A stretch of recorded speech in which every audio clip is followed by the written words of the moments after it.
I don't have to tell you things are bad. Everybody knows things are bad. Everybody's out of work or scared of losing their job. The dollar buys a nickel's worth. Banks are going bust. Shopkeepers keep a gun under the counter. Punks are running wild in the street, and there's nobody anywhere who seems to know what to do, and there's no end to it.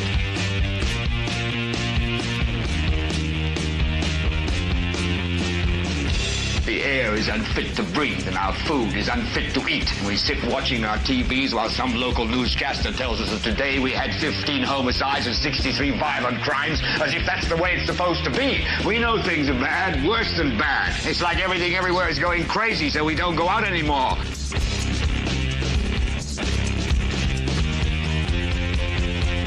We sit in the house, and slowly the world we're living in is getting smaller, and all we say is, please, at least leave us alone in our living rooms. Let me have my toaster and my TV and my steel-belted radios, and I won't say anything. Just leave us alone. Well, I'm not going to leave you alone. I want you to get mad.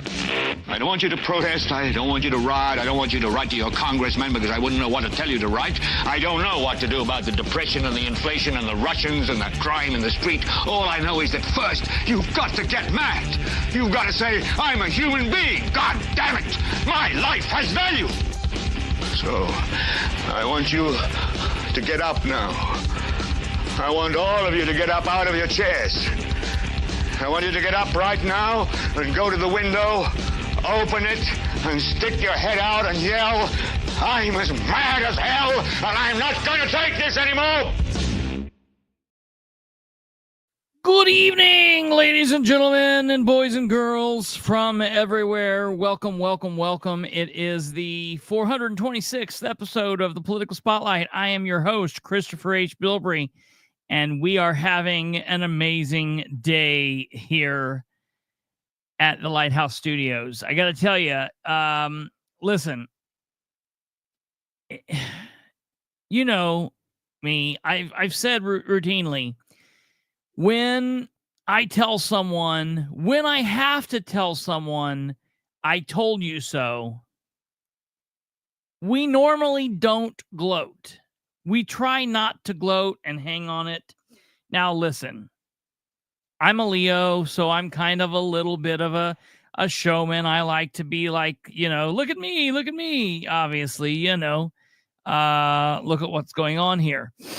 So there's a little bit of what goes on, and it's politics. When you win, you're up. You want to be like, look, we won. When you lose, you kind of like go and lick your wounds or whatever. When I'm wrong, I don't have a problem saying, hey, I was wrong.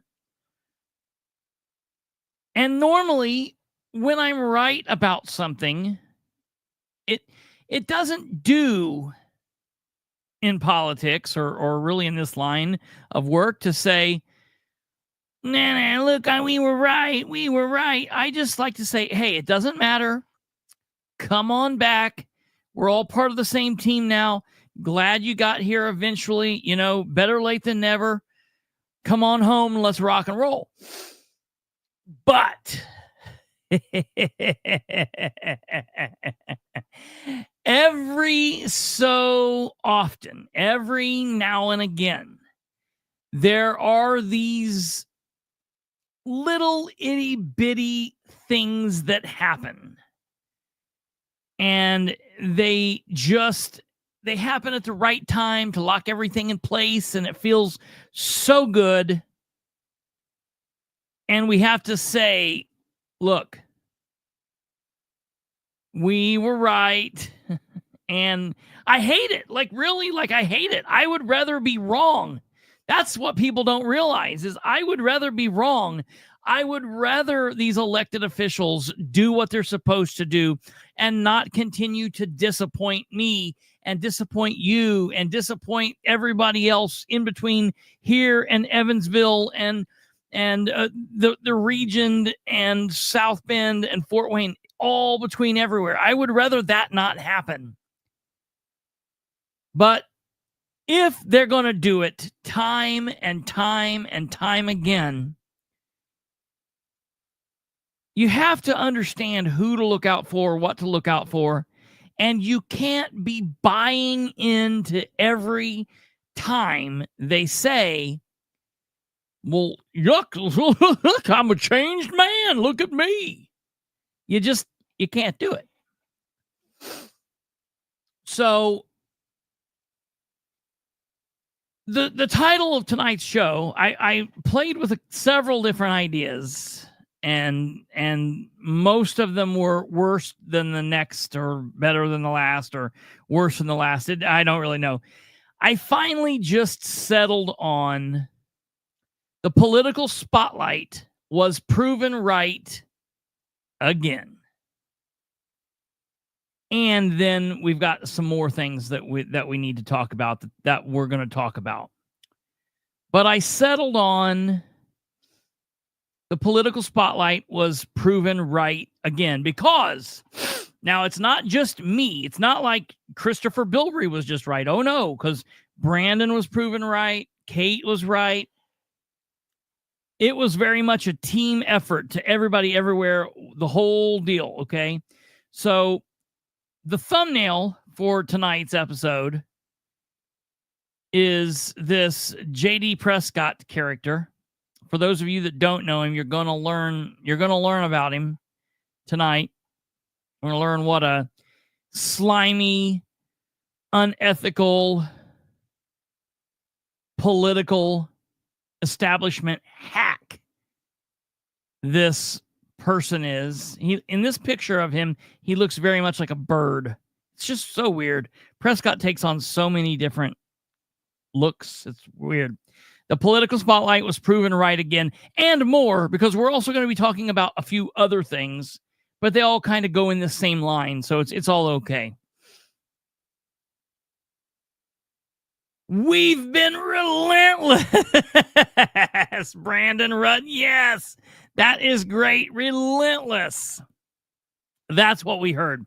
So, all right, here's the quick play-by-play for those of you that don't know or haven't heard. J.D. Prescott is a state representative. That means he is one of 100 people that goes to Indianapolis for 2 or 3 months out of the year and works really, really, really hard on doing some things. Stumblefoot. He works really hard on not doing a damn thing. All right. On running around and acting like they're self-important, acting like they're special, and it's really just a bunch of nonsensical BS. Okay, so there are 100 of the state representatives, and there are 50 state senators. Makes up 150 of these guys, total, guys and gals. All right, I don't want to leave out the women. All right, 150 of these. 100 state representatives, 50 state senators. And they are very much like the United States Congress. There are 435 of them. All right. So that's 100 senators, because there's 2 from every state. And then the rest are congressmen and women. Okay. And they make the rules and the laws and do all of that. And they really don't do a whole lot of that. They just are going there and trying to get rich and stay in power. We all know how it goes. So at the state level, we have some of these idiots, and they are supposed to be doing things down there that benefit the people from their individual districts. Now, the things that they vote on, the bills and the laws that they pass and the work that they do, it affects all of us throughout the state of Indiana as a whole, but they're voted on from a district. And Mr. Prescott is voted on in his district, which is District 33. Now, District 33 is made up of one small little county in Henry County. So he has his toe in Henry County, just one small county, Stony. What is that county up in there, or that township up in there? It's not one small county, excuse me. One small township of the county of Henry County. Sorry, that's what I was trying to say. And he has that little small Stony Creek or something like that township.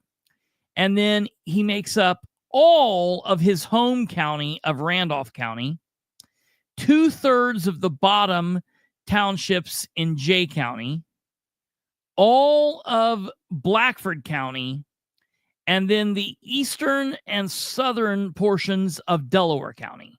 That's his district, District 33. Okay. And so he's voted from citizens, voters, constituents from this district. It's a pretty large district, land-wise.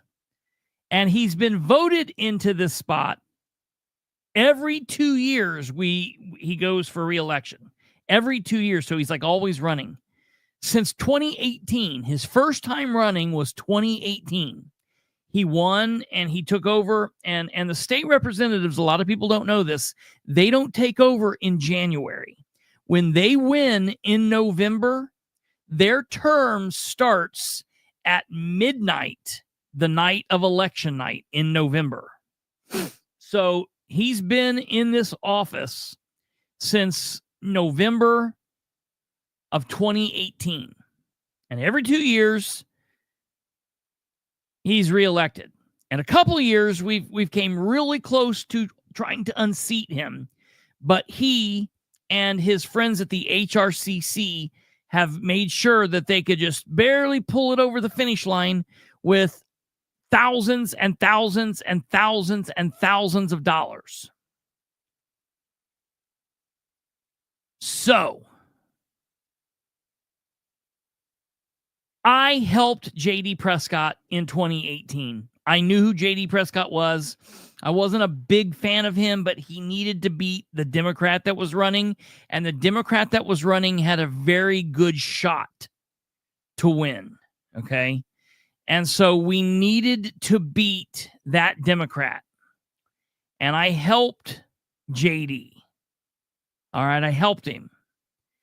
And I knew that we would probably have a falling out. I just wasn't a big fan, but I thought, you know what? I'm going to give him the benefit of the doubt. And he won, and he was in office in November of 2018. By like April,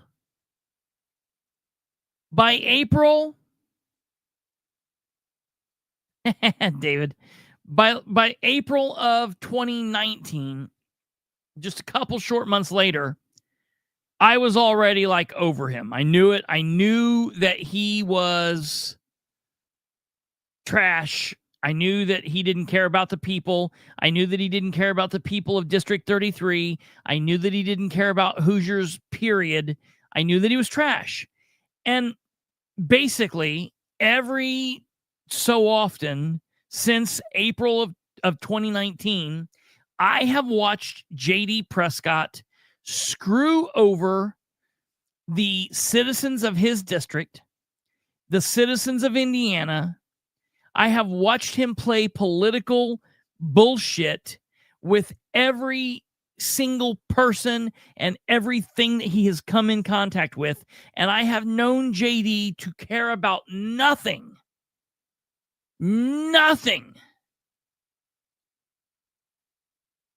David, I have known him to do nothing other than care about himself, his mommy and daddy's farm, and maybe a couple of their family members' farms, and staying in power.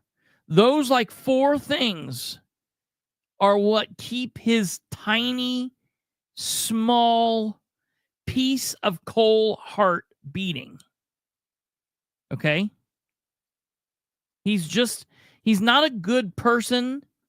He's one of these political figures. I know good political figures that are good and bad people. I know bad political figures that are good and bad people. And he's one of these people that is not a good political figure, and he's also just not a good person. And I've witnessed him try to obfuscate and try to get over being transparent and not being held accountable in every which way possible. I've seen him try to arrest people from asking him questions, him try to browbeat and bully and just intimidate from people being able, just citizens, just wanting to ask how the government's working. And I've known it, and I've known anybody, anytime somebody comes up, and this is the first thing that made me question Micah Beckwith. When I found out that Micah Beckwith was like boys with Prescott, I was like, ugh, that gives me a little bit of pause. And I tried talking to Beckwith about him, and Beckwith's like, oh, dude, we're just bros, man. We're, we're bros, and we're just, church buddies. And it's like, okay, cool. I'm glad that you guys are church buddies. I'm glad that you guys are friends like that. That's wonderful. But that doesn't mean he's a good elected official. And then Beckwith, who is currently the lieutenant governor of the state of Indiana, makes some weird comment on our program. You can go back and see it, about how JD is very similar to the men that stormed the beaches of Normandy. What? That's insane. So that's when I really had to kind of pull back from Beckwith and be like, you know what? Something is wrong with that. Something is wrong with that thinking there. Because whatever you're alluding to that you were trying to say, those two things don't even go together in the same sentence. There were 17 and 18-year-old American boys that died face down in the water, not even knowing what they were doing, storming the beach halfway around the world from their home. And JD Prescott isn't even in the same hemisphere in his name or thought or idea being placed in those people's. That just doesn't make any sense. Okay. So that's JD Prescott. Okay. That's where we start. Now, we're going to be going on. We're going to take it down a path. We're going to do something else that I don't like doing, because I like to go off of our content, and I'm not a big fan of playing lots of content from other shows or whatever. But we're going to be playing some bits and pieces from the Kendall and Casey program from this morning. And I have to. I have to do it for this to make sense. Now, for those of you that do not know, Rob Kendall started out as a producer with the Chicks on the Right, 93.1 WIBC. He then worked into like a weekend and fill-in host, and then he became a host himself. And I've been friends with Rob Kendall, friendly. We've communicated. I've appeared on a show multiple times. I've appeared on 93.1 WIBC with different hosts, with Tony Katz and Kendall and Casey several times. And I consider myself friendly with Kendall. For the longest time, I believe that our political beliefs pretty much aligned, and pretty much was on par with each other. That kind of started to diverge a little bit during this last governor's race, when I was backing Rainwater, the idea of Rainwater, the idea of the third party. I like Don. I'm friends with Don, and I support Don. And Rob supported Don in 2020, but then he supported Braun this time. And the main reason he supported Braun is because he was personal friends with Beckwith, and Beckwith was running. And, during early on, I was friendly with Beckwith, and I was putting, I was good with Beckwith, and I was happy that he beat Julie McGuire, because McGuire was an establishment hack. But I started to just be concerned that Rob would be too close with Beckwith to do what he needed to do. Now, I will give Rob credit because today he did pretty good. Today he did well, and I was very pleased with how Rob handled today. And so I'm going to apologize to him a little bit there, but we're going to have to go through this program a little bit and play some specific pieces so you can hear what I'm talking about. Now, before we get started on that, before we get playing, please, if you have not hit the like button for this program, please go in, hit the like button, smash that like button. If you're not subscribed, please subscribe. We talk about politics 5 nights a week, Sunday through Thursday at 9 p.m. Eastern. We also release other content, lives, shorts, things like that, or static videos, shorts, other things like that. But we are live Sunday through Thursday at 9 p.m. Sometimes we're live also on Fridays and Saturdays if there's something to talk about. But we bring you a lot of content, so please subscribe. It doesn't cost you anything. If you're here live and you agree, you disagree, you have a thought, comment over here. If you're here via replay in the future, comment down below. And above all else, please, please, please, share the show with everyone you know, because that helps us out.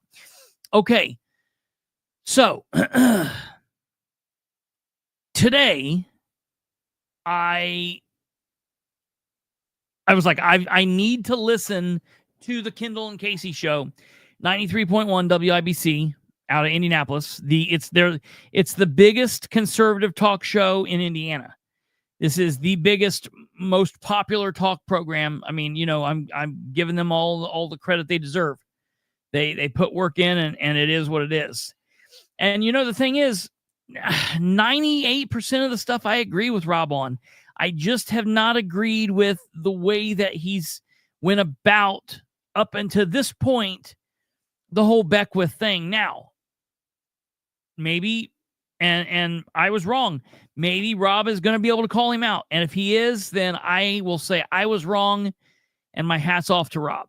If he's able to be friends with him and then still just call him out, then good. I feel I could do that thing, so maybe Rob could do that same thing too. You know what I mean? Maybe Rob's, you know, whatever.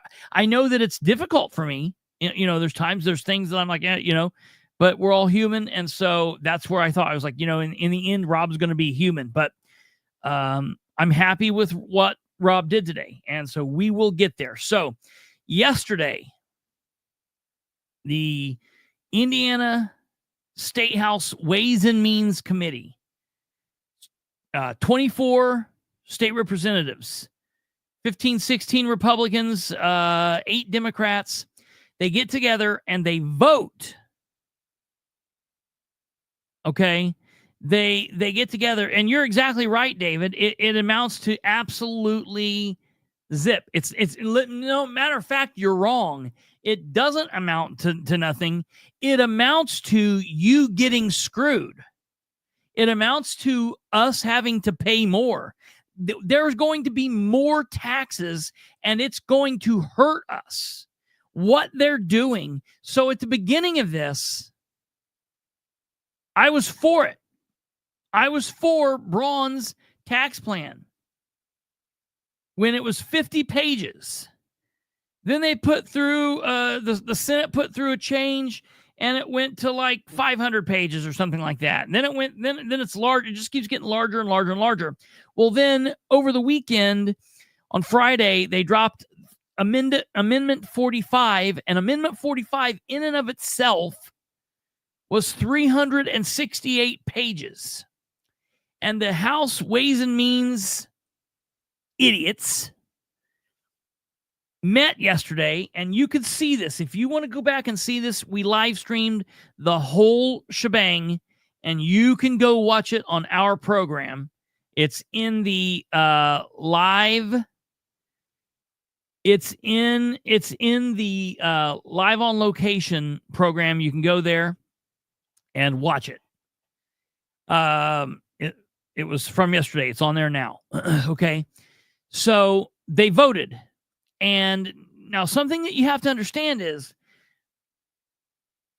all last year, while Rob was pushing and supporting Beckwith and supporting Braun, it was kind of like growing a wart on your ass cheek. Okay?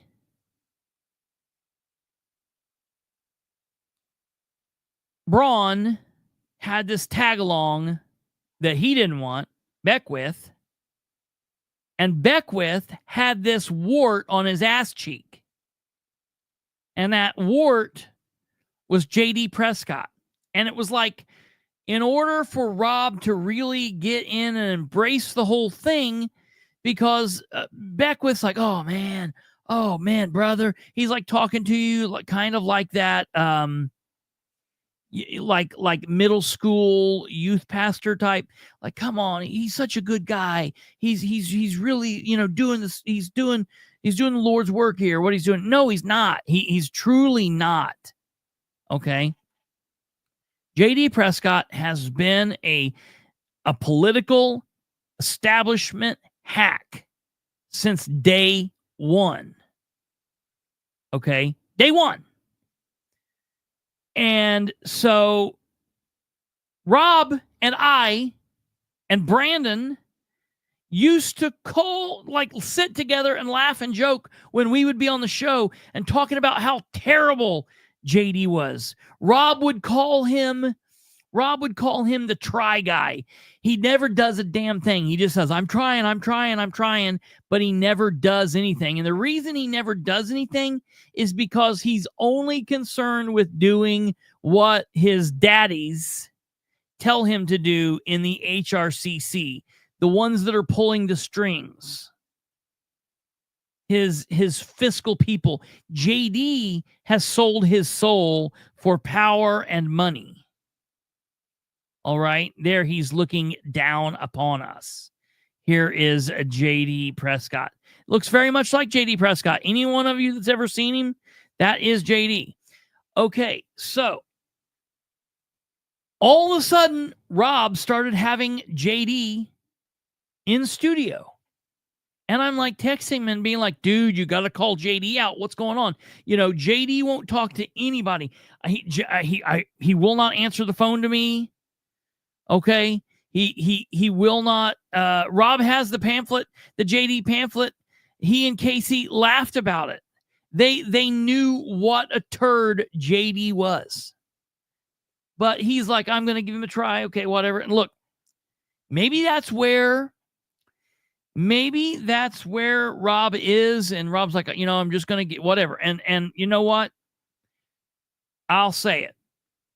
Better him than me, I guess. Like, he's a better guy than I. And I'm okay with that. And I'll say that, like, maybe he deserves some credit, like, for that. I don't know.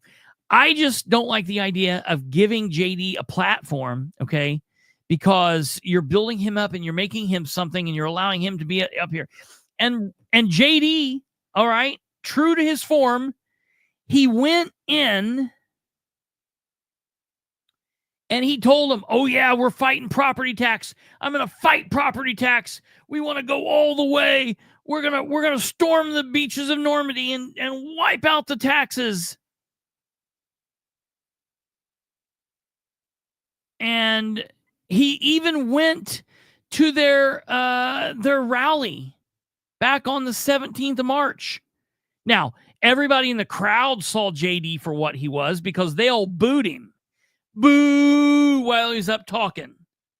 Because everybody knows Prescott for what he is. But Rob gave him the benefit of the doubt. And with that vote yesterday, yeah, Kate, that's right. That was never his plan, repeal and replace. That's exactly. That was JD's plan. And it wasn't his plan. It was other people's plan, put in JD's head, put in JD's hands. Rob Kendall finally realized, oh, yeah, no. JD is no different than we've ever known him to be. He's a turd. Now, without further ado, we're going to play some clips from the Kendall and Casey show. I have them set up here and ready for you. You've got to listen to this. This is probably some of the craziest radio that I've heard. JD is a complete knucklehead. He is out. I don't know. He's not even out, the saying you're out in left field. I don't even know what field he is in. He is so far out of left field. He's back into the other side, come through, and he's through it again. He's so far out. I don't even understand. And I know that there are people that don't like Rob, but I give Rob credit for today. All right. Stand by and listen to some of this total insanity. Okay. Yeah. You got to listen to this. Rob and I, as banging our head against the wall. My grandmother used to say during various board and card games, is it my time? Yes, Do I go? It's your time. Okay, so yesterday the Senate Bill 1 was heard, the property tax bill. It was, as we predicted, an unmitigated disaster. These people admitted they didn't even have the fiscal impact statement, which means they have no idea how it impacts you or the government. Now, stop right there. I told you last night. I brought this to you last night. This program aired today at 9 a.m. We went live last night at 9 p.m. and I was calling these people out and said, look, they voted on that. Brandon set it up here a little bit in the comments because that it's a big thing. And people who might not know exactly what goes on down there, you might not know what that means. But they did it without the fiscal note. That's the piece of documentation in the bill that lets them know, like, how this is going to affect everybody. These people went in there and they argued this and they talked about this and they did this and they just said, yeah, all right, go ahead and do it. Screw it. 15-8. JD Prescott was one of those people. Just ridiculous, okay? We'll continue on. And so I'm glad that Rob was going crazy about this. Rightfully so. More people should go. If you're someone that's involved with politics, strong on the local level, that's good. I love it. But I would highly plead to you, start getting educated on what goes on at the State House. I implore you. It's very important to know. Governments or anything. And think about this, Casey. It was a 368-page bill. There's no way they all read it, much less understood it in less than it would have been basically 2 days. They admitted they didn't have the fiscal impact statement. Yeah. And 15 Republicans, all the Republicans voted for that bill yesterday. Yeah, they did. So the bill advanced to the House floor 15-8 after that committee vote. And it's almost like they were like, let's just get this off of our desk and move on. No, it's not like almost. They don't even care. They don't know. They don't know what's in that bill. The speaker admitted he doesn't know what's in the bill. No, what we do know is it raises taxes. Yeah, we know that. And we'll get to that in a second. But I want to start the show by talking about JD Prescott, because screw that dude. Oh, what happened? Screw that dude. That guy came in here and sat here and talked about how he was committed to property tax reform. That guy came to our rally, had the audacity to speak to 1,000 people in our audience. And then that dude yesterday, and if anybody, because he's one of the people who actually read that bill, knows the bull crap that's in that bill, and he voted for that thing. He's no different than all the rest. He had the gall to come to our rally and look all those people in the eye and talk about how he was committed to fix the property tax system. And he voted for that thing yesterday that raises taxes. He said that it does need more relief, but he's a yes. I know there's been a lot of hours going into this, and it's not honestly everything I would like to be. I'd like to see a lot more property tax relief across statewide in this, both for residential, ag, and other taxing brackets as well. But I will vote yes this time. Why? Is it because? Now, okay, all right, and I do agree. I do agree with what Kate's saying here, producer Kate. Didn't he say repeal and replace? And I'm pretty sure he did, and I'm pretty sure that's been his MO the whole time. And so we're kind of not calling him on that, but I'll take what I can get. So yeah. Rob's wrong about one thing. JD can't read. He sure as hell can't write. But yeah, he might have had someone read it to him, like a bill on tape or something. But yeah, I'm not sure that he can read. Because when push came to shove, the party and not bucking the system, he was willing to look 1,000 people in the eye and lied to them. You want to know what politics is? It's JD Prescott. Well, I'm with You want to know what politics is? It's J.D. Prescott. That's good on a shirt. Screw that dude. That's good on a shirt. Oh, yeah, all of this. And Rob, like, look. Okay? Rob is 5 or 6 years younger than me, so we're like in the same age bracket. But Rob knows better than what he's saying here. Rob knows better. JD's willing to look the entire state in the eye and lie if it means him getting reelected. Okay. Kate. wondering if he voted Screw yes you, on JD. this. Screw you, man. You lied to our audience. You used us. You came in here. You said you wanted property tax reform. We let you speak at that. You looked all those people in the eye, and then you voted for this monstrosity. Is it because they voted it yes out of committee so they can get it to the floor so he can vote no? What planet does that make any sense on? Now, I listen to me. I like Casey. I've always liked Casey. I've got along with Casey, but we have to be really clear about this, okay? I've noticed that ever since the campaign for governor kicked off, Casey's been really big on pushing the whole Beckwith-Braun thing Rob's way. Now, and we do have to be clear, and I think anytime they talk about this, I think it needs to be said, Casey's husband, all right, the man that she is married to, is the communications director for Micah Beckwith. So does she have a dog in this fight? Oh, you bet you. Her husband is paid a massive salary working for J.D. Prescott. Micah Beckwith. And those two are like basically interchangeable. Same person, honestly, at this point. Working for Micah Beckwith, who is best friends with J.D. Prescott. So we just have to be cautious. They have to be cautious. That should be there. Okay? We'll continue on. Because he knows it's ridiculous, so let's just get it to the floor so they can vote no. It was going to pass anyway. What would have been different? It was 14-9. That was stupid. No, these guys are all the same. They don't want to buck the system. So they'll huff and they'll puff and they'll come in here. And by the way, that school board bill that he has is excellent. And he deserves a lot of credit for doing that. But that is pathetic that he went in front of our people at that rally and said he was committed to fixing this system. And then he votes for a bill that is nothing more than a giant giveaway to big business. Yes. To business. You, one thing you would always count on the Indiana Republican Party to do is to screw you to protect their big business buddies. And that's what this bill does. It raises your taxes, and it gives a massive tax break to big businesses, many of whom are already getting massive tax breaks through 10-year property tax abatements. Yeah, because the assessed value on businesses just does not raise like it does on houses, and eliminating the business personal property tax it's a giveaway now, and it's going to be at the expense of So what do we do, Casey? we tell Governor Mike Braun, veto this bill. Veto it. He's now, I don't know if he's going to. I'm going to tell you, a lot of people don't know this. This went through committee on Monday. They're pushing it through on the House floor tomorrow. The vote on this is going to be tomorrow. So if this goes through on the House, it'll go back to the Senate. The Senate will vote, and we'll be there. We will be there. Okay?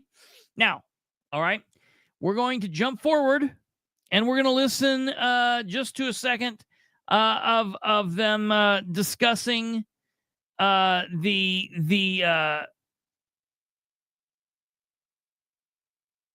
about the fiscal note here for 1 second. Okay, we're going to give me 1 second here. Here we go. Yeah. So let's get some no votes, people who disagreed with this bill, and we're going to start with not having the fiscal. Without a fiscal, we are asking this group of decision makers to write a blank check. One size does not fit all, as we saw from discussion. Now, these are all Democrats we're hearing, by the way, because all the Republicans voted to screw you. Yeah. Also, real quick, I have an idea. And We're going to talk to Micah next. I don't know if we'll have time to get into this with him today, but I have an idea. Okay. Now hear me out on this. Yeah. Micah would have to sign Listen to this bill, right? He's the president of the Senate. If something that resembles this crap, if Ron will not step up, okay? If it comes to... So what this means is if the House votes on this tomorrow and it passes the House, it goes on to the Senate. The Senate passes it. Before it goes to Braun's desk, Beckwith would have to sign it. I want you to listen to what Rob says here that Beckwith should do. I agree. Micah's desk, he should burn it live on the internet. Yeah. Now, the Supreme Court Chief Justice can force him to sign it. But you want to draw attention to this thing. You want to prove you're for the people. You want to get back in the good graces of the people after this car fiasco. When they hand it to you, you live stream it and you burn this monster. You want to get nuts? Let's get nuts. All right. Because let me tell you, this week Beckwith's already proven that he's not really there to do anything other than troll and have a good time. He's not there to do any real government that's anything. I mean, and we're going to get to that here in just a second with Beckwith. All right. I got some stuff to say about Beckwith, not just Prescott. All right. But, and we're going to talk about that. But this would be something that would be interesting. And since we know that Beckwith is a troll, you might as well do it. I mean, let's talk about bringing attention. Let's talk about some political theatrics. There's nothing wrong with a little political theater. I'm okay with that. I'm down with that. You ought to do this. You ought to set it up. You ought to have your barbecue open, and you ought to burn that right there. I agree with Rob. Now, I don't think he has the balls to do it. And you notice how Casey's like not paying attention. Yeah. Because she's not trying to push this because, again, her husband makes a lot of money because of Beckwith. Let's go on. Monstrosity. Mm-hmm. Okay, so we know that property tax caps for businesses and homes are applied differently, and homeowners' property taxes have risen more quickly. Here's a rep who's saying that this bill is a wash. Thank you, Mr. Chairman. As I was listening to, you've put a lot of time in this and, a lot of work, and I appreciate that. I guess my fundamental problem with this bill is that it just is a shift. We can have a headline that say property owners are going to get $1.1 billion relief, which, as we've listened, is about $200 on average for a person. And who's going to pay for my fire and my police and my schools and my library? I'm going to get $200 relief, and then I'm going to get turned around and I'm going to get a lit, and I'm going to pay around $200. So to me, it's a wash. Okay, here's another one before we get to the news. This rep is saying this bill is not ready for prime time. We are giving you accolades for all the hard work that you've done in regards to this bill. Your 1402 has been around for at least a year or two. You floated it last year. It surfaced again this year. You floated it during the SALT committee hearings. So it's been around, but it still isn't ready. This bill isn't ready for prime time. All right, so that was that you heard from a couple of the 8 Democrats that voted against it. Okay, JD could have been one of those people voting against, saying this is not what we said it would be. This is a monstrosity. I'm voting no on this. It still passes, but you know what? It's like all those votes that we did that Bethany Keller in Madison County does, or that Ryan Webb would do when he was the 6-1 vote. The 6-1 vote. You know what I mean? Like, it's okay to lose if you're standing on principle. No one likes to lose. I don't like to lose. I don't like to be on a losing side. But I'm not going to sell my soul to be a winner. I'm going to stand on principle. Okay, JD doesn't know anything about that. Okay, JD doesn't know anything about that. All right, we move on here. And now pause on JD for a moment And we're going to cut to Beckwith just for a second, okay? And we need to take a real serious look at what Beckwith says here. Now, what we're talking about here for the people that don't understand or haven't been following this, or maybe that don't know, there's been a whole big hubbub over Indiana Secretary of State Diego Morales, the last 2 or 3, 4 weeks. Okay. He's a turd too. He's a political figure. He's in Indiana. He's a Republican. He's not a real conservative. He's just one of those people that we don't like. He does a whole bunch of crazy shit. He doesn't do anything that's above board. He's not transparent. He hires family members. He gives these people, like his family members, crazy raises. He just runs around and he's always doing all of this stuff that no one really knows what it is. He doesn't really seem to be doing the work of the Secretary of State. I don't know what he thinks he's supposed to be doing, but I'm convinced that he thinks he's like Bruce Wayne or something. I'm not really sure. But he got scolded in the first budget meeting hearing that he had. He skipped the second one. He ran off to India with Raju Cthulhu or whatever.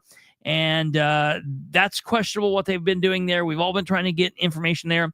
And then just last week, we found out that he's been tooling around being the corrupt slime lord in a $90,000 Denali, where the seats are heated and they're cooled and they wipe his ass for him, and he's got a heated steering wheel and a $90,000 Denali. Insane. Well, it's not just Diego.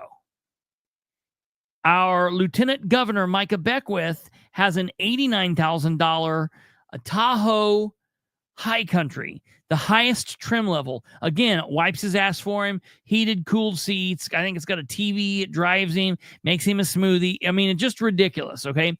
And this is all happening right when the Republicans at the state level, at the local level, at the federal level have been yelling about waste and abuse. Doge, you know, remember Beckwith's supposed to be a hard conservative standing up with Elon Musk fighting Doge and waste, but he thinks that he needs a Tahoe worth $90,000. Come the hell on.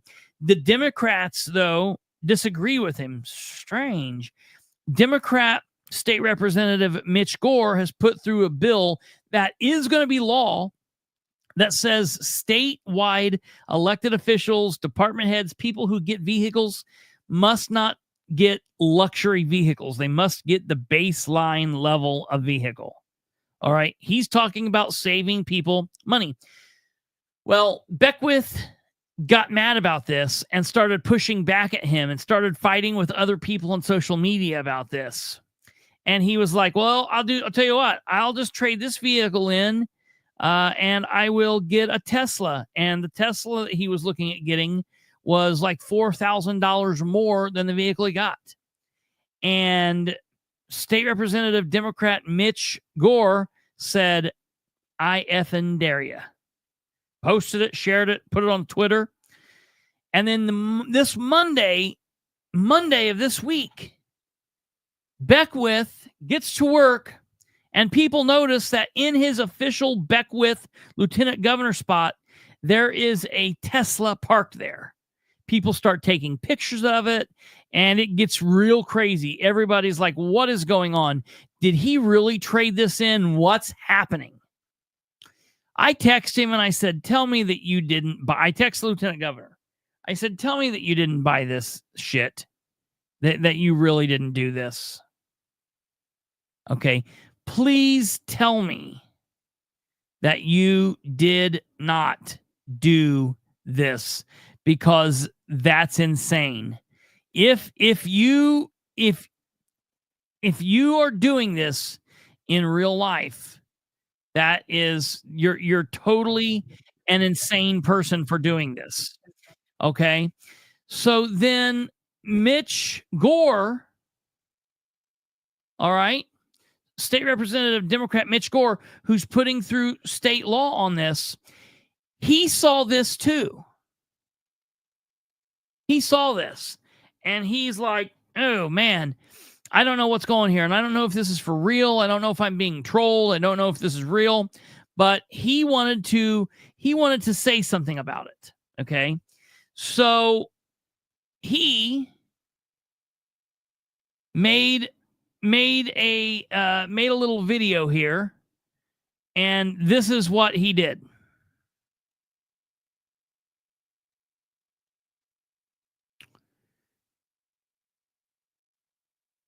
He's standing in front of the lieutenant governor's parking space, and he says this. Hey, Indiana, this is Rep. Mitch Gore, author of House Bill 1518, which prohibits government officials from buying luxury vehicles like the... By the way, his day job is he is a detective. He's a police officer for IMPD. So you'll need that information for the end. Lieutenant Governor's Tahoe High Country and the Secretary of State's Yukon Denali. Recently, the Lieutenant Governor said that he was thinking about trading that high trim level Tahoe for a Cybertruck. And on Twitter, I dared him to do it. Now, today he showed up in this borrowed Cybertruck, I guess just trying to troll us and get some extreme response. He's not going to get it, but what he is going to get is people trying to hold him accountable for that luxury vehicle purchase using our tax dollars. I would just say, Mr. Lieutenant Governor, please focus on the things that matter. I carefully reviewed the Indiana Constitution and Indiana Code, and trolling Hoosiers doesn't appear anywhere in your job responsibilities, but serving them does. And listen, from an Indiana law enforcement officer, I also just want to point out that this window tint is illegal. So maybe get that corrected, or have whoever you borrow this from correct it. Thanks, Indiana. Please hold the Lieutenant Governor accountable. Tell him to get rid of the luxury vehicle and focus on serving Hoosiers, not trolling them. Okay. Hey, Indiana. So magnificent, wonderful, whatever. It is what it is. Okay. Listen to this. Okay. I want you to now go back and listen to our amazing Lieutenant Governor. I want you to hear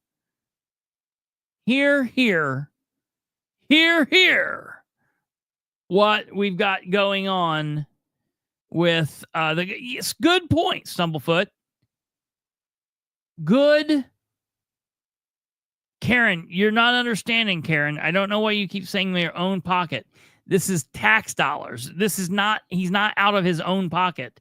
These vehicles, the taxpayers are paying for. All these vehicles that I'm talking about are paid for by tax dollars because of the offices that these people hold. These people in these specific offices get vehicles paid for so they can drive around in these crazy ass expensive vehicles. If this was all stuff out of his own pocket, I certainly wouldn't be talking about it. I don't care. He can buy every car he wants, set them all on fire, and buy them all again tomorrow. This is tax dollars paying for this stuff. All right. So he goes on Kendall and Casey. Now, I didn't know how this was going to go.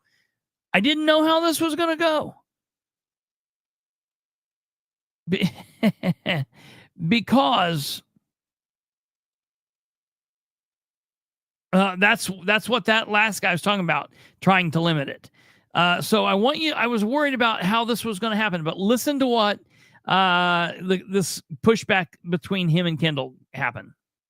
To boldly go where no man or woman has ever wanted to go before. The Lieutenant Governor for the state of Indiana, Micah Beckwith, joins us now. All right, Beckwith, you've been the center of attention the past week, all centering around the car. Yesterday it was the Cybertruck. What is going on with the Cybertruck?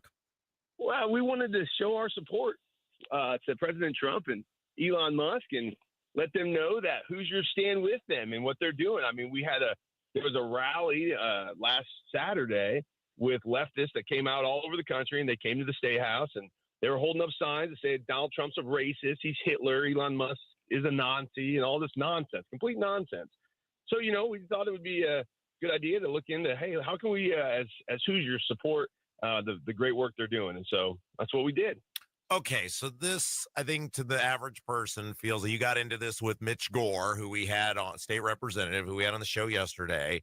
He authored the bill about the price of cars and what sort of cars could be purchased. And you got into it with one of our listeners online. And right. Then you said, I'm going to bring a Cybertruck to the State House. And then you got into it with him. A lot of people are saying it sort of feels like you were attempting to troll people who are upset about the purchase of your SUV rather than your support of Donald Trump? What do you say to them? No, not at all. This is, Mitch Gore is a complete hypocrite. He's criticizing Elon Musk in one day because they're finding waste, fraud, and abuse to the billions of dollars. Whoa. First here. Wait. I don't particularly have proof that Representative Gore is doing this. I mean, maybe I look, I'll be honest, I didn't go doing a massive deep dive. If somebody wants to show me where State Representative Gore is bitching about what's happening on the federal level, okay, maybe he would have a little bit of a thought there. However, I think Beckwith, and he does this frequently, I would notice during the election, I would ask Beckwith questions. Beckwith would then answer the question with some kind of answer relating to what Donald Trump is doing or what's going on the federal level or fighting these leftists. And I would always push back and say, we're in Indiana. What leftists are you talking about? I'm a conservative. I don't like a lot of the big push from the leftists. But I tell you, one of the words I hate more than anything is the word leftists. If I could never hear the word leftists again, like, it makes me want to bash my head into the desk. Leftists. I could say it to where it doesn't even sound like it's an actual word anymore. Micah isn't a hypocrite for supporting Elon and Doge. Well, yeah, right. See, right. That's the other thing. Yeah, that's funny. Gore is a hypocrite because he wants our state officials, which is his job, to not waste, fraud, and abuse. But he calls out Trump because he's a Democrat and he doesn't like it, which is his right because he's also a citizen. And Beckwith says he's a hypocrite, but Beckwith isn't a hypocrite because he supports what Trump is doing and Elon's doing, but then here at home, he's doing differently. You hear the circle talk there? This is crap. And for all the people out there supporting Beckwith, it's these things that I'm talking about. He likes he likes being able to say, I'm playing a part. He likes that whole idea more than he actually likes applying it. The idea of playing the part is more important than playing it. Now, I'm not saying he's not a good preacher or whatever. I've never heard him preach. I don't know where his heart is. That's between him and his creator. I've got no thoughts, no say in that. But I do have a lot to say about him being a true constitutional conservative. I even hate the word conservative. Bottom line, is he doing the work that he's supposed to be doing, or is he too busy trolling people? All right, let's hear what he says out of his own mouth. And they're saying, oh, he shouldn't do this. President Trump needs to stop this.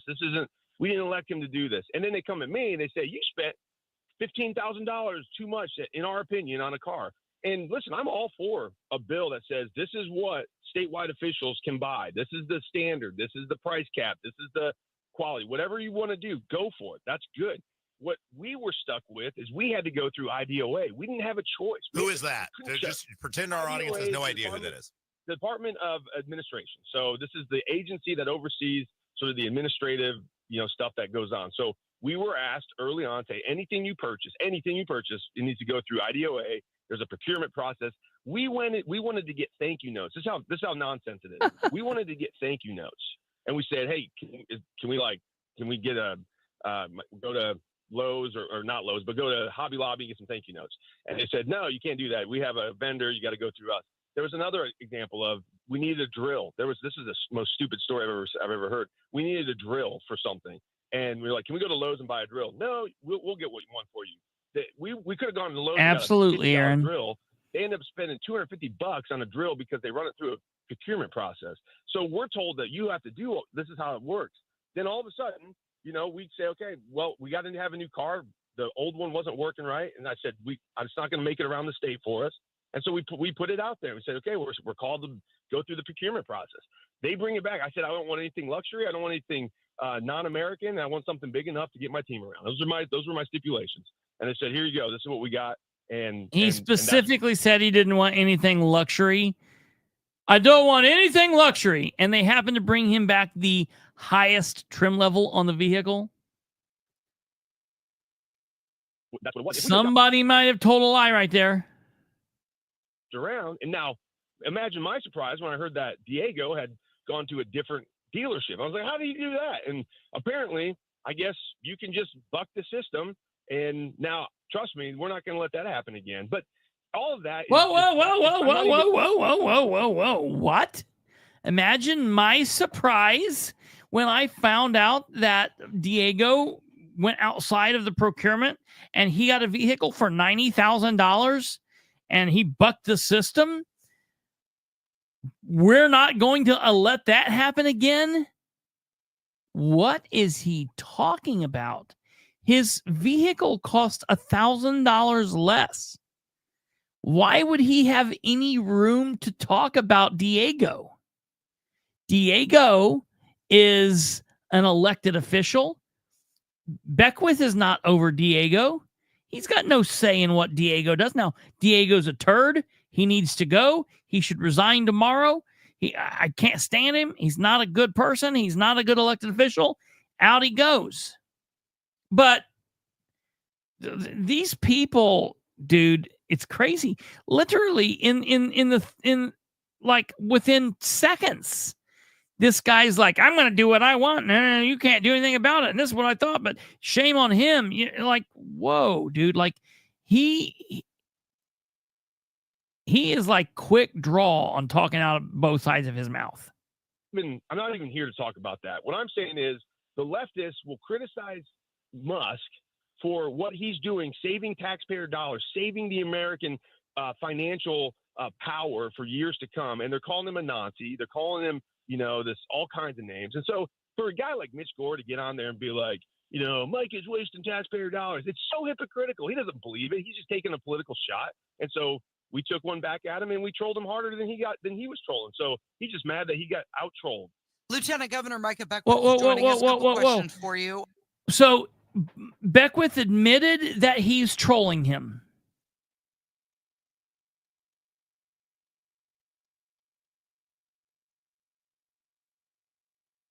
So Beckwith admitted that he was trolling him.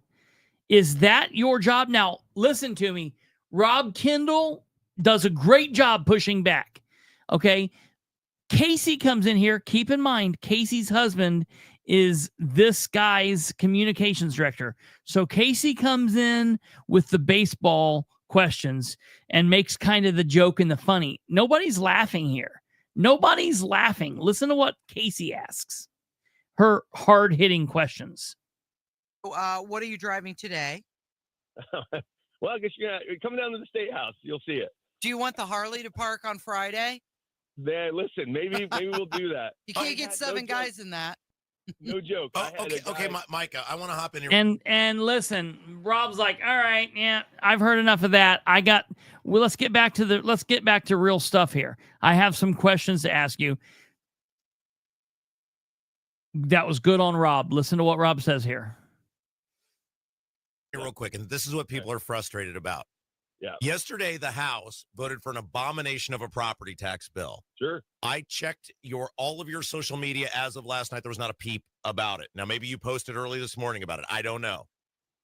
There has been mass flooding across the state of Indiana. You are in charge of OCRA, Community and Rural Affairs, which is the lifeline to help those people. You are in charge of ag. Farmers are in big trouble. Not a word about that. I don't know what your office did. Maybe you're doing some big thing behind the scenes you're not talking about. But people see the things you're supposed to be in charge of or helping with, and you're not doing those things. And then you're parking a Tesla, a Cybertruck, at the State House because you're tempting, and you're admitting it right here. You're trolling a state rep. So, okay, you win that. Yeah. But that is not your job. Did you hear him? He said, good. Good. Yeah, good. Because Beckwith thinks that this is like the 1990s and he's in college. Beckwith is not a serious person. And for the folks out there, people that I really like, people that I've supported, people that I communicate with, Monica Boy, I knew I'd mess her name up as soon as I said that. Monica Boyer, Janet, Kelly, people who are diehard supporters of Beckwith. This is gross. This is gross. And shouldn't he be doing his real ass job? Your job is to serve the people you're elected. No, I push back on that because this is how you go to battle with the other side. They're nonsense. Whoa. Rob said, don't listen. Oh my God. Listen to this again. I said I wasn't going to rewind any of this, but we got to hear this one more second. Listen to this again. Doing those things, and then you're parking a Tesla, a Cybertruck at the State House because you're tempting, and you're admitting it right here. You're trolling a state rep. So, okay, Sure. You win that. Yeah. But that is not your job. Your job is to serve the people you're elected. No, I push back on that because this is how you go to battle with the other side. They're nonsense. They push nonsense. They push crap on this culture all day long. The Mitch Gores of the world think boys can play in women's sports. How did we get there? Whoa. What does this have to do? This is like Walter Sobchak in The Big Lebowski. What does this have to do? This has nothing to do with watching your friends die face down in the mud in Vietnam, Walter. For those of you that haven't watched The Big Lebowski, go out, you'll get that reference. You'll understand. If you are watching this feed and you haven't watched The Big Lebowski, well, something's wrong with you. So fighting the other side is more important than doing your fucking job. Yeah, well, let's be honest here. This is not even about fighting the other side. He's now into federal world where we need to be talking about what's going on with Trump and Elon Musk. No, dude, you're the lieutenant governor in the Indiana, in the state of Indiana. It's not that serious, bro. It's not as serious as you're making it. Quit. It really tied the room together. Absolutely. Thank God. You know how many times I brought The Big Lebowski up and everybody leaves me hanging. It kills me. Obviously, you're not a golfer. Listen, this kills me. Dude does not understand the separation of powers, doesn't understand the branches and the levels of government. I don't think he knows there's a difference between what he's doing at the state level and what's going on at the federal level. It's not his job to fight Trump's battles. Okay? It's really crazy to me that he's not understanding this, that he doesn't get this. Beckwith is not elected to fight Trump's political fights. He also is not elected to be a troll. But let's continue on, because now, after Rob has pushed back on him,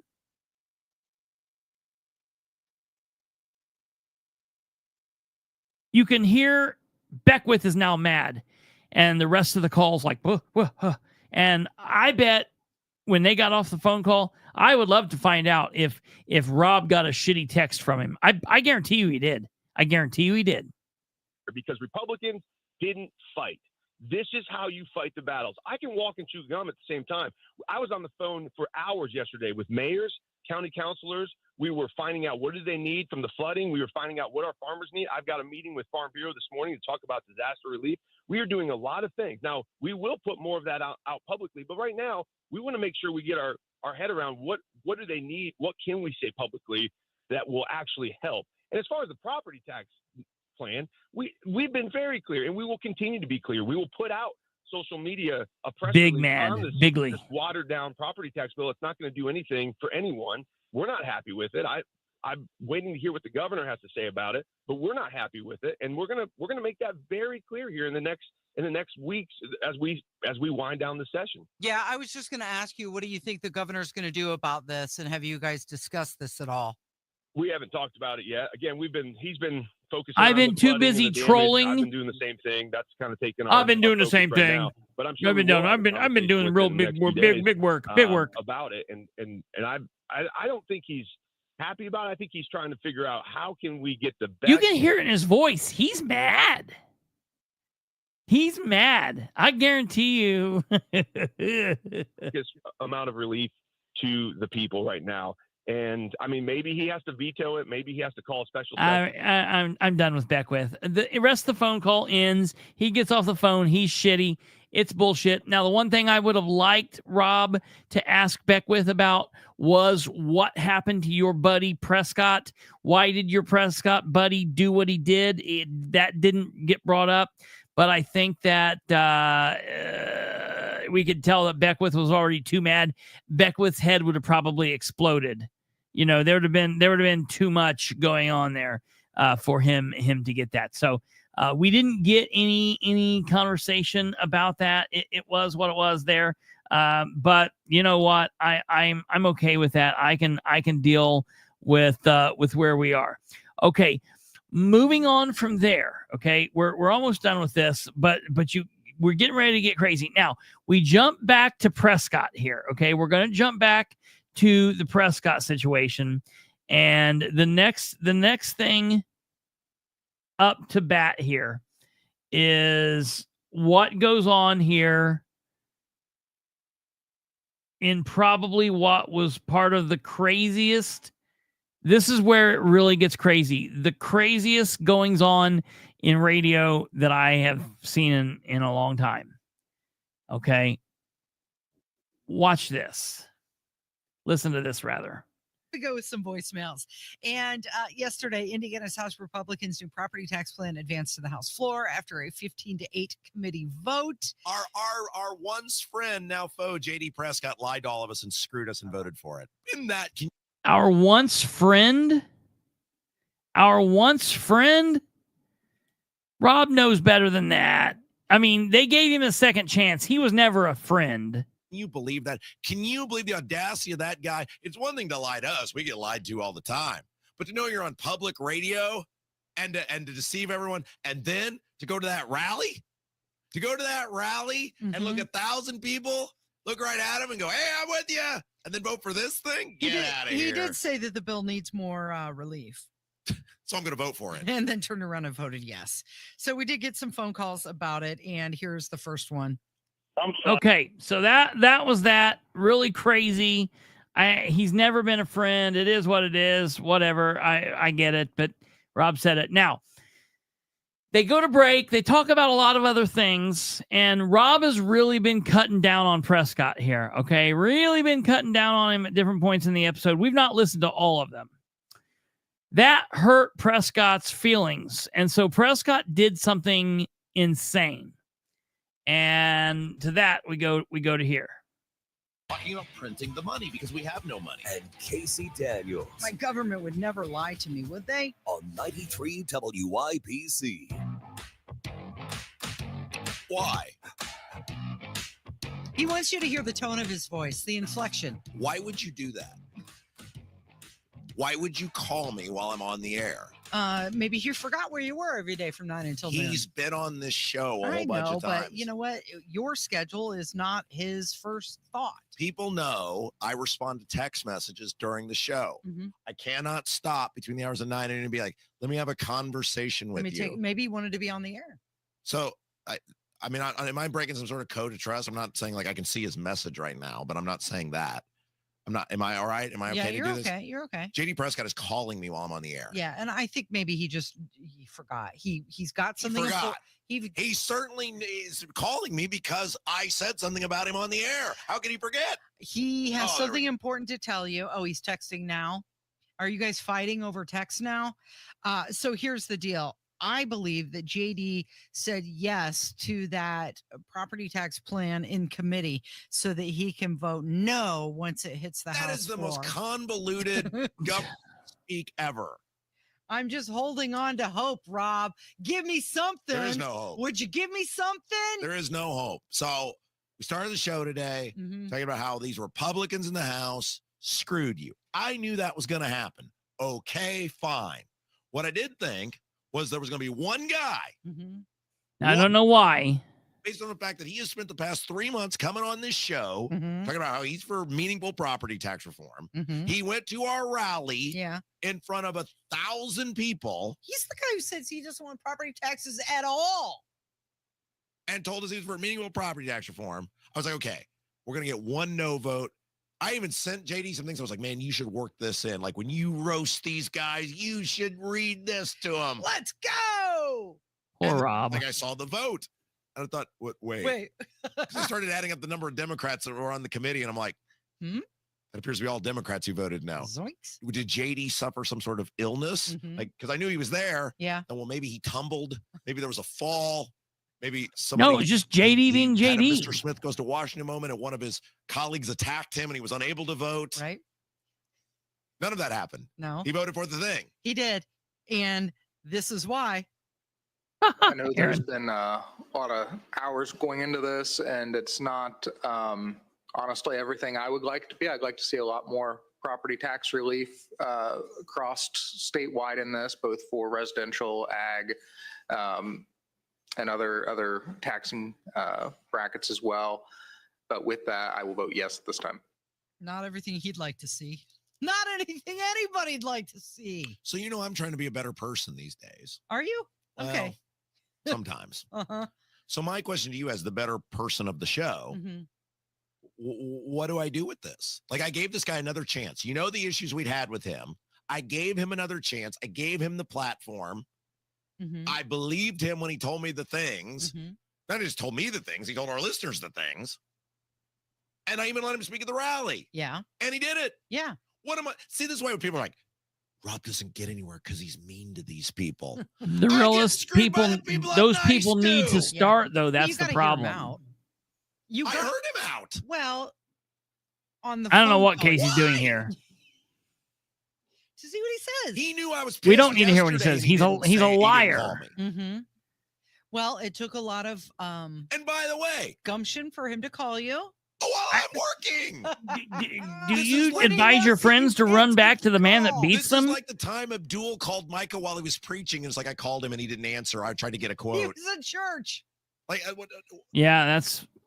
I'm and by afraid the way, that's what all that these is. People are equally shameful. Peggy Mayfield, Heaton, all these Thompson, all these people on this committee. But at least they Mike. didn't lie to me, right? Like they didn't make me believe they were going to. All right. So from here, now you're going to hear the crazy thing. So listen, this is the crazy thing. JD's calling him. It's like calling and calling. He's been calling. Okay. Now he's texting. They're like texting back and forth, but the plot thickens. Okay. The plot thickens. So now we learn something isn't just right. I don't know, Rob, what is going on. What is going on? Is this bizarro world? Like what? You heard that, right? I'm not in some sort of fever dream, right? No, that was real. This is real life. This is really happening to you.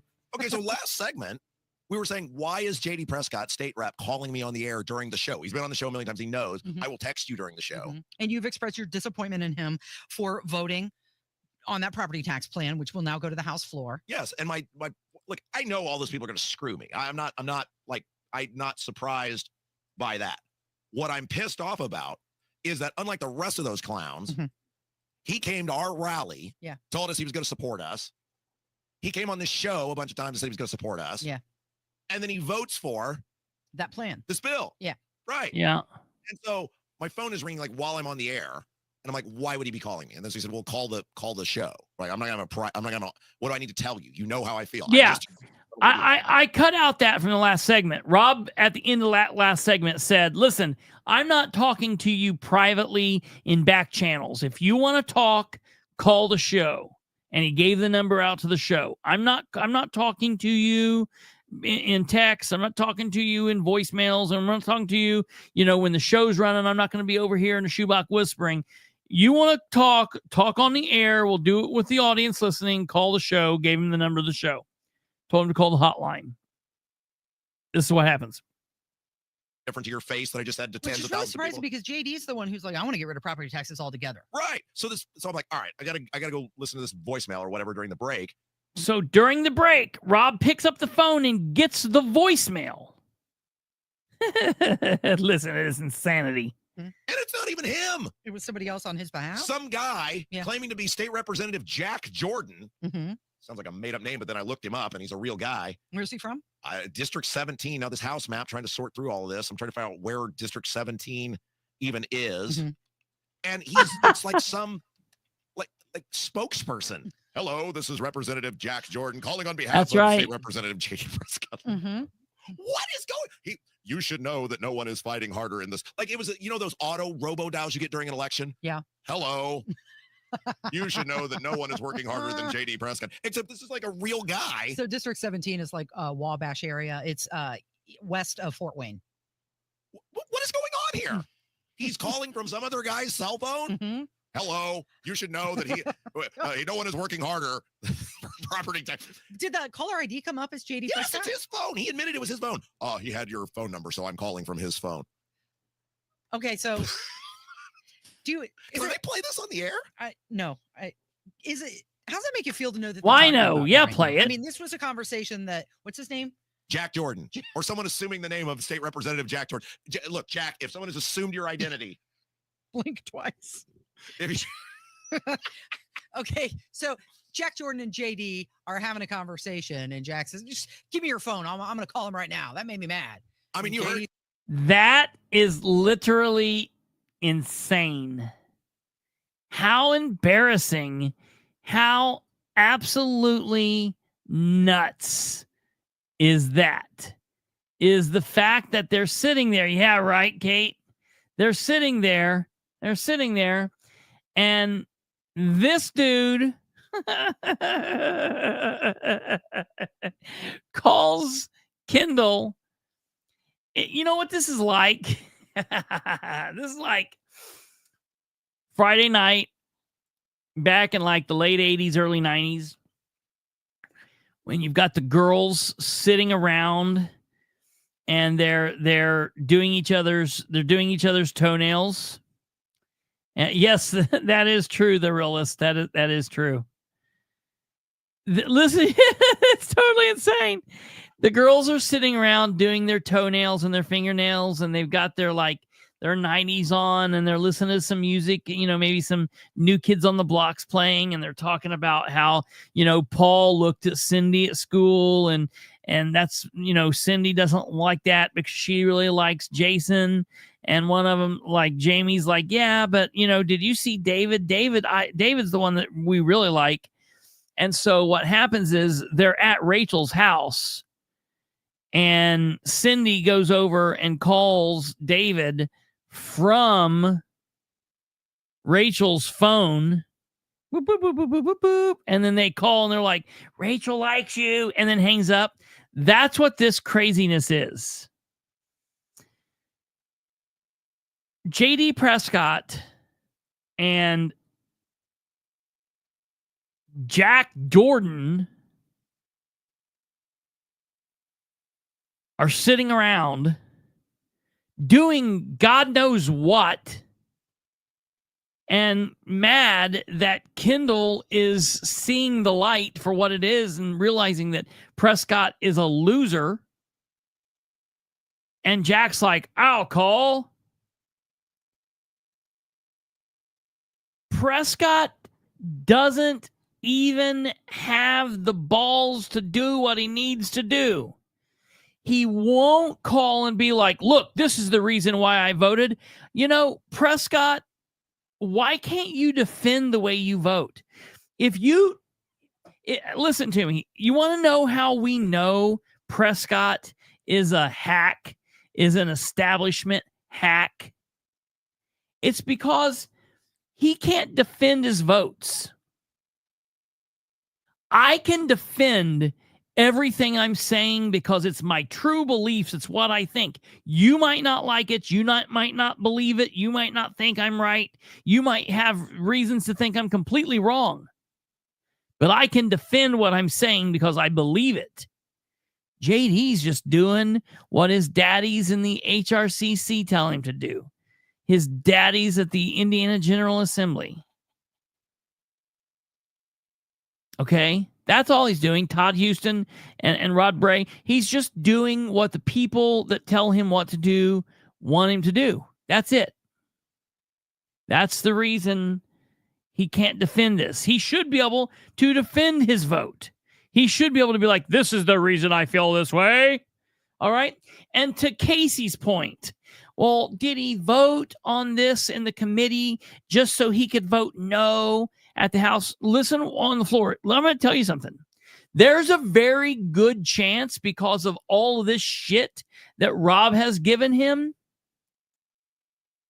I could see JD going in tomorrow during the vote and voting no. Casey just gave him an out. Casey just gave him an out. He could go in and be like, see, I was voting no. And let me tell you something, JD Prescott. If you do that, you are going to be the biggest loser on the face of the planet. You will be the absolute biggest weakling, mama's boy. Absolutely. Kate said it right there. If he can't go in and vote for this and be a man, then he needs to turn in his man card, whimper home, and resign because he doesn't deserve to be where he's at.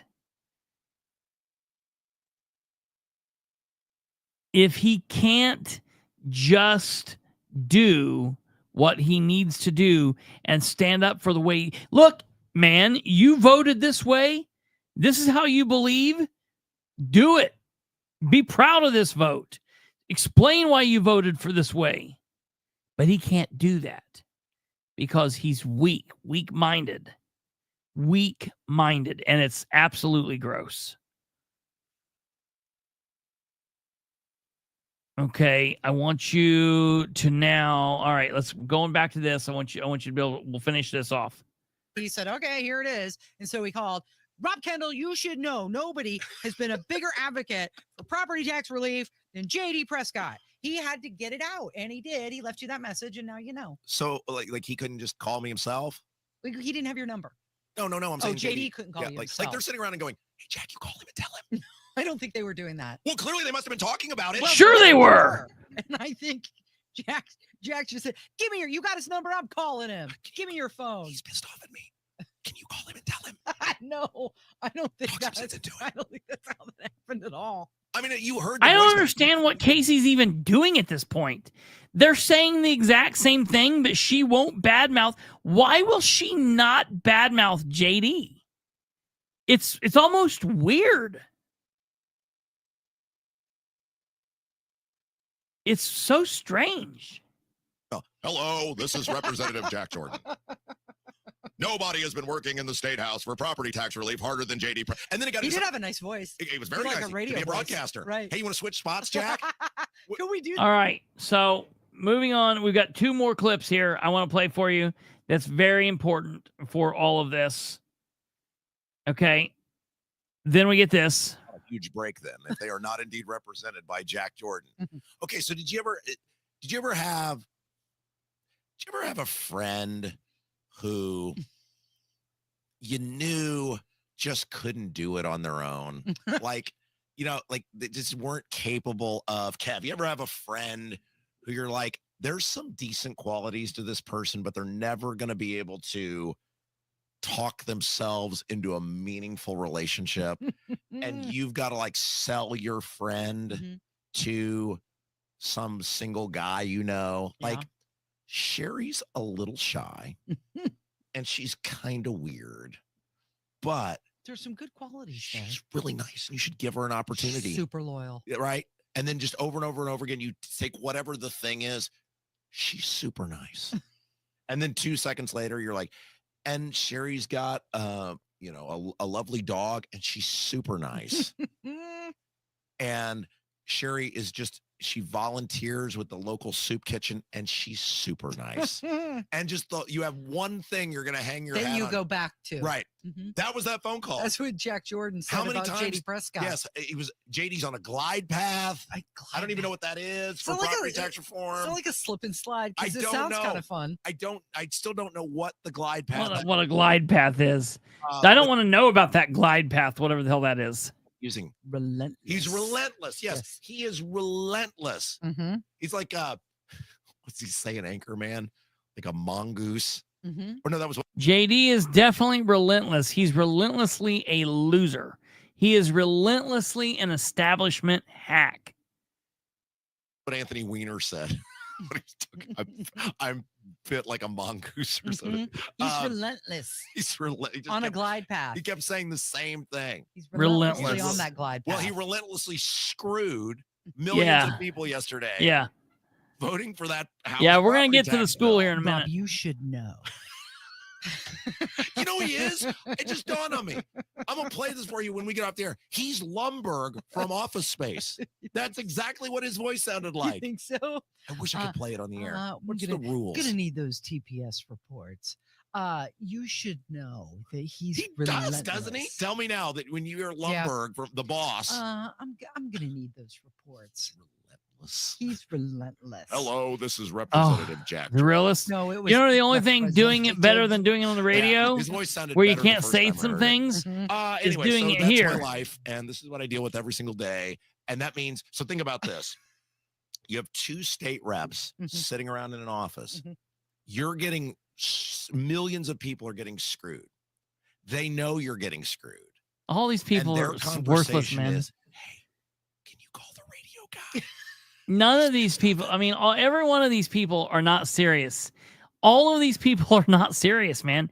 JD is a worthless idiot. And I'm telling you, man, he's going to come up for re-election. And the Delaware County Republicans have all started embracing him here lately, like they never really did before. But like Matt Kantz and all these people are like in love with JD Prescott. And it's like, dude, you guys, what are you doing? You guys can't just see, you don't have any better like sense of like, oh man, that's poison. That's bad. I need to stay away from that. Self-preservation. Like, don't be tied in with him. He is not going to do anything other than bring you down. Okay. Just completely insane. So that was JD's event on the radio today. I'm glad that the at least Rob Kendall finally came through and saw that JD is a loose cannon. Now we yeah, right. That's exactly right. Absolutely. Here you don't have the FCC rules pushing you and making you mind. What I will tell you is I hope that we don't have a situation where I don't believe that we have, because I've not seen anything from Rob's Twitter, so I don't believe that they got a hold. I don't believe that JD got a hold of him afterwards. I hope it was just left. Now, I will tell you, the moment that I heard that this was going on, I thought, well, Prescott, he doesn't ever like to answer the phone to me. He doesn't ever want to talk to me. He won't answer texts to me. But I thought, maybe now's my chance to strike. He's all put off at Rob because Rob's saying bad things about him.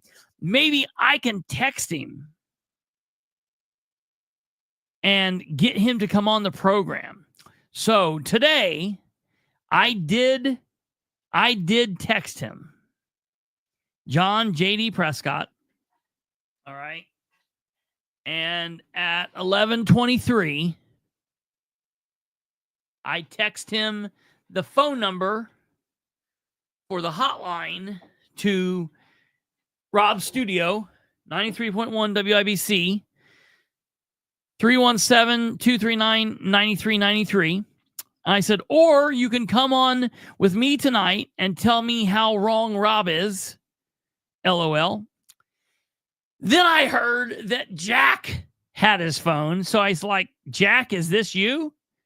Well, since you're calling people on behalf of JD, let's set something up for you to come on my show tonight. You can tell me all about how hard JD is working. Needless to say, I didn't get a response back. Yeah, this is crazy. John Bartlett, who's a candidate that's ran against JD Prescott, they were in a situation. JD mailed out a bunch of thank you notes to all of these different people. All of the people that sent in the survey, I guess. And he sent these in. Kate got one. I didn't get one, mind you. I didn't get one. I sent in a survey on behalf of my grandparents. Oh, I'll have to check and see if my grandparents got one. I don't know if my grandparents got it, because I sent that in on behalf of my grandparents. But I'll have to look and see. I don't know if they did. I know if they would have got it, they would have told me. But I need to check and see. Well, anyways, I know Kate got one. Kate showed it to me. And John Bartlett posted this this really strange thing. And now this might be a little hard for you guys to see. I'm going to share it to you from Facebook, but I'll walk you through it. Okay. So Bartlett says, I received this little passive-aggressive handwritten note at the bottom of JD Prescott's form letter to those who filled out his survey, the one with over 200% response. It's satisfying to know that by showing up to several of his town halls and asking real and informed questions on his more questionable stands on policies such as partisan school boards, raises, property tax, funding for public schools, healthcare costs, control, Medicaid coverage, I got under his skin enough that he had to make a snide comment on my letter. I'm sorry, JD. Did I upset you by showing you to not be a good representative for our district? And here is the letter. JD signed it, JD Prescott. And then he signed over here, wrote, the voters disagree with you.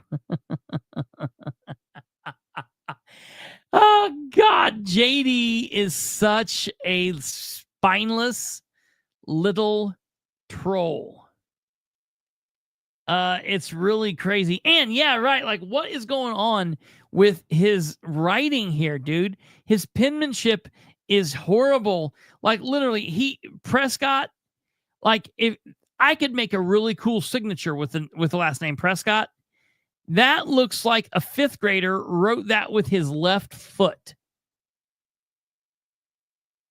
I'm telling you, man, JD is something else. And then did you hear the one where he's also all at the same time during all of this sneaking through and trying to kill off the Union School Corporation? Now, I want to be very clear. This is not Union City in Randolph County. This is Union County School Corporation. They very small school, have very small amount of people in the school. But JD went to him and threatened him and was like, hey, we're going to shut you down. And now, look, they have a program where they have like 9,000 people online and they get some money with that. And I have heard some people say that there might be some questionable things going on there. But I think what JD has proposed specifically is just insane. And if it goes through and if they get what they want out of this, it could have the potential of really being detrimental to my brother did the calculation because he's a sports nut and he likes how schools are set up and things like this. And so he doesn't want schoolings, the sizes of schools and things to change. My brother said that this could affect a total of, if they get what they want out of this and this goes like Indiana wide, it could possibly have the potential of affecting 64 out of 92 counties. And that's really, really, really bad. So I'm going to talk to a couple people and we're going to have more on that. But I did want to hit on that. So yeah, he also found a way to screw over disabled vets, literally between JD Prescott and the rest of the Republicans of the state house and the state Senate. With this Senate Bill 1, they have found a way to screw over every single person in the state of Indiana. Republicans, Democrats, Libertarians, people that don't know, that don't care, that have nothing to do with this are getting screwed over. Vets, schools, property owners, business owners, people that rent. Everybody is getting screwed with this. We have such a major problem going on. Such a major fiasco going on here in the state of Indiana. It is just totally insane. It is really crazy. But at least State Representative JD Prescott proves again that he is nothing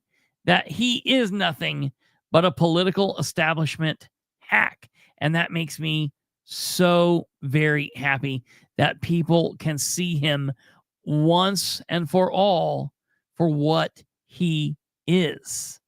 Oh, yeah, the lit deal screws over. Yeah, that's right, man.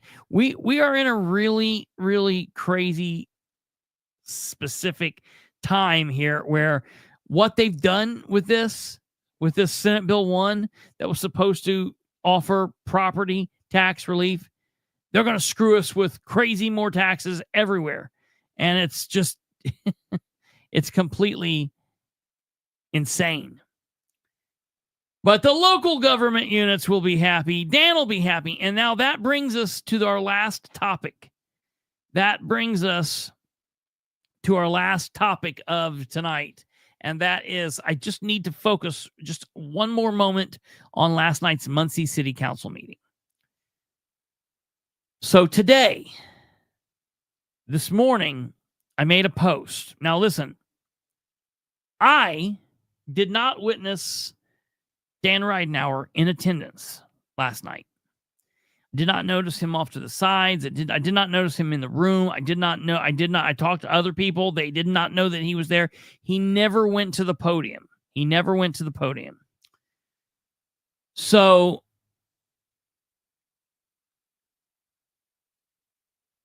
today,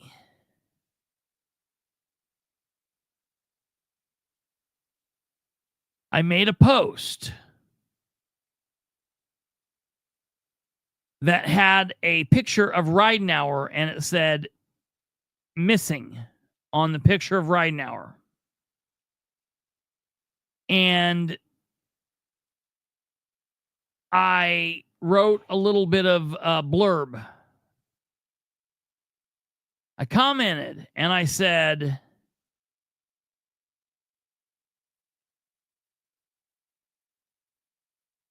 well, maybe if I could find it. I commented and said it was a picture of the mayor. And I said, so where is Muncie Mayor Dan Ridenhour at? He didn't approach the podium once last night in a 3-hour meeting where his department heads and his administration was pummeled. Why was Ridenhour not in attendance at a very contentious Muncie City Council meeting last night? There is a lot to dissect from last night, but firstly, we have to find Mayor Dan Ridenour. For those wanting a bit more commentary on last night's Muncie City Council meeting, click the following link, and that was the show from last night. I got notification from someone in City Hall who is a fan of Dan, who was pretty irate and, told me I didn't know what I was talking about, and they were going to call me out every time I was wrong, yada, yada, yada, and telling me that, Dan was there and I needed to know what I was talking about before I went. And I was like, whoa, whoa, whoa, whoa, whoa. Oh, he was there? So is there another reason why he didn't go to the podium and fight for these things? So I edited my piece and I said, well, looky there, I was wrong. See, I admit when I was wrong, and I do it quickly. Dan was in the council meeting, after all. He just couldn't find his way to the podium. So thank God the mayor was located. He just couldn't stand and take the heat. I guess that's better. Ridenour doesn't understand what it means to lead from the front. He doesn't lead from the front. He won't lead from the front. He is scared to do that. He will allow people as crazy as Nora Powell. Nora Powell is a dingbat. Not a good person. Not somebody I like. I've had many, many battles with Nora. He continues to let her fight him. And using political theater, and she'll do it every time. And he's going to have to get on it. He's going to have to get on his feet. He's going to have to employ political theater. He's going to have to start being more transparent. The other thing I want to gripe about is Dale Basham. The other side saying, look, they're mad that they kept saying people weren't in. It's not our responsibility if they didn't know because there was a counselor there. Well, I got something to tell you. And that is Mr. Dale Basham. Dale Basham was the council liaison to the negotiations. And he did set through the negotiations for police and fire. And he did come to the council and he did bring forward a report to which he said, everything is going so good. I can't do his voice. I know someone that can do his voice really well, but he didn't say anything about anything. He never brought up numbers. He just talked about how wonderful everything was going and talked about how grand everything is. If Mr. Basham can't do the job, then the council needs to call him out. Why didn't they call him out? If they're so capable of calling out the administration, they need to be able to call out their own counselors as well. Yeah, that's right. I'm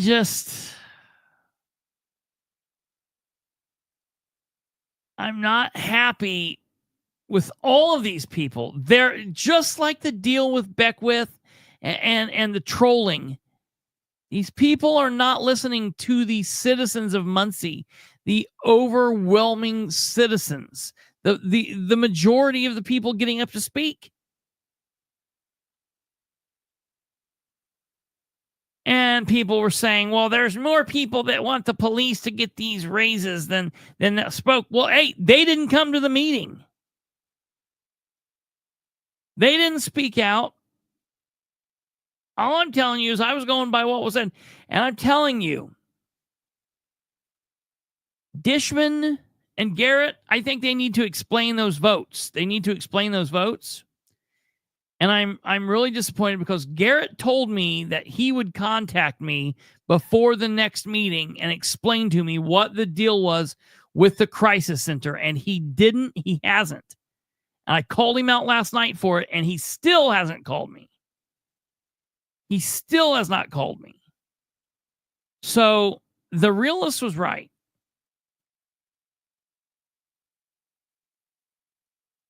People don't care about this. I don't even care if you're talking about people under 40, whatever. People are burnt out on all of this because they know in the phrase of today, ain't none of these politicians care about none of y'all. They don't give a damn about any of us. They do not care. Ain't a one of them. And for the more I don't want to say educated. That sounds bad, but not in the phrase of the children today. They don't care, man. They're not doing their damn jobs. They're not doing the damn jobs. They only care about keeping power. They only care about money. They only care about doing what makes them look good and what helps their friends. They do not care about the people in Muncie. They don't care about the people on the south side. They don't care about the people on the north side. They don't care about the people on the east or the west sides. They don't care about any of us. They don't care about people in Delaware County. They don't care about people in Madison County. They don't care about people in Randolph County. They don't care about people in Henry County. They don't care about anyone state level, the state people. It's just all the same. Just all a big game. All a big game. Every single one of these people, man. It is so tiring. Night after night after night after day of the same bullshit from these people. It's been a very angry week, politically speaking. Yes, it's been a very angry week. A very, very angry week. Now, that said, I want to end by saying this. Madison County had a county council meeting tonight, and it was a flippin' mess too. It was a disaster. Monday night, there was a meeting in Alexandria, and it was also a disaster. Dr. Catherine Callahan and I will be on here tomorrow night at 9 p.m., and we're going to break down both of those meetings and talk about the train wreck that is and was and has been Madison County. That will be Wednesday night. Tomorrow in the daytime, there will be a Board of Works meeting. And at 4:30, I'm going to the Henry County Council meeting. I will be on hand in the Henry County Council meeting. I will not be live streaming it, but it will be live streaming to the Henry County feed. And we will be talking about the Board of Works and about Henry County on then Thursday. So tomorrow, tune in for some Madison County madness. It'll be a good episode. I watched those meetings and they're disasters. It's just like everything else going on. Oh, also Thursday is the Redevelopment Commission meeting, and I will be on hand there as well. We have a lot to talk about, and I got to tell you this. It's been an angry week, and the anger is just going to keep on continuing. I don't see that letting up tomorrow or Thursday. So you guys have a wonderful evening. Have a great night. Have a great Wednesday, and I'll see you back here tomorrow at 9 p.m. Eastern on the dot. You guys take care. God bless each and every one of you, and we'll see you next time. Hey, don't forget to smash that like on the way out. All you assholes. Good night. God bless. Goodbye.